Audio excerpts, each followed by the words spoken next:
icyo nababwira ni uko amasezerano hagati y'u Burundi n'ibindi bihugu cyangwa amasezerano ayo yose hagati y'ibihugu n'amasezerano novuga yuko yadashizwe mu ngiro nta gihugu kijana ikindi kubishengeza mu masentare mpuzamakungu.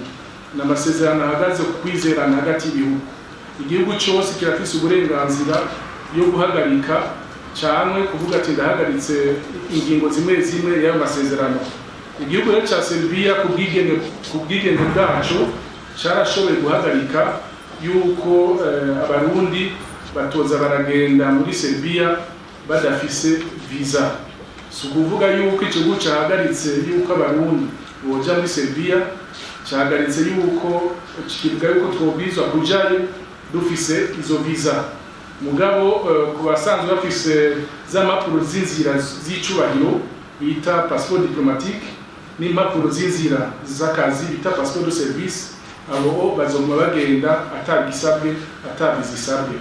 Mugabo ku bafise passeport zijya zisanzwe, abo kugira bagende muri Serbiya bazosaba amaviza. Si ukuvuga rero ko babujije ko abarundi bajayo. Ku barundi iyo ngingo yafashwe bari mu nzira nabo turabikurikiranira hafi, tuzoza turaraba ko bari mu bihugu byinshi, turabe ingene twoganira n'igihugu cya Serbiya hamwe n'amakompanyi y'indege yabajanye kugira turabe kumbure ko babandanya canke vyanse amakompanyi y'indege ashobora kubagarukana mu gihugu cy'u Burundi. Hanyuma bamaze gushika ngaha bace basaba izo viza ababikwije ibyangombwa bashobore kuja muri ico gihugu.